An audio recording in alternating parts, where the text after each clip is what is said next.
ప్రాంతాల మధ్యలో గొడవ పెట్టి దాన్ని చూసి పైశాచిక ఆనందాన్ని పొందే వాళ్ళని ఏమంటారండి? ఎంత దారుణంగా మాట్లాడుతున్నారు, ఎంత దారుణంగా వ్యవహరిస్తున్నారు అనేది ఈరోజు నేను సవాల్ చేస్తూ అడుగుతుంది ఏంటంటే, ఒకటే క్వశ్చన్ ఏంటంటే, ఈరోజు వేమిరెడ్డి ప్రభాకర్ రెడ్డి గారు ఏదైతే క్వశ్చన్ అడిగారు అక్కడ పార్లమెంట్లోని, దాంట్లోని క్లియర్గా the ministry of health and family welfare administrators and centrally sponsored scheme CSS for establishment of new medical colleges attached with existing district referral hospitals.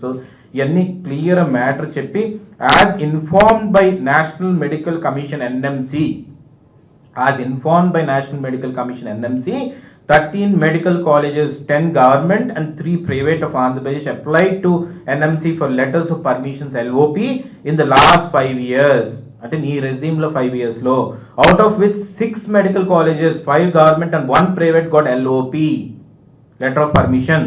The details of such medical colleges are at annexure అని క్లియర్గా table ఇచ్చారు. అది మీ అందరికి ఇస్తానండి. దాంట్లోని నర్సీపట్నం ఏది అంటే, నర్సీపట్నంలో ఉన్నది ఉత్తుత్తు కాలేజా, ఉత్తుత్తు బ్యాంక్ లాగా ఆ కాలేజీని ఇప్పుడు ఒకరి భుజాల మీద వేసుకొని PPP మోడ్లో కట్టిస్తానంటే నీకు బాధ ఏంటి? కాబట్టి నేను ఒకటే కోరుతుంది ఏంటంటే, ఇప్పుడు P4 మోడల్ అని కొత్తగా తీసుకొచ్చారు చంద్రబాబు నాయుడు గారు, ఎందుకు పీపుల్ని ఇన్వాల్వ్ చేద్దాం అని. అంటే పబ్లిక్ అంటే నువ్వు ఏమనుకుంటున్నావు, పీపుల్ అనుకుంటున్నావేమో. Public is nothing but government. So public government is people.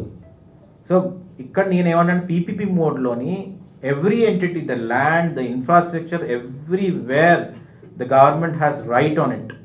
కాబట్టి గవర్నమెంట్తోనే కొలాబరేషన్ ఉంటుంది.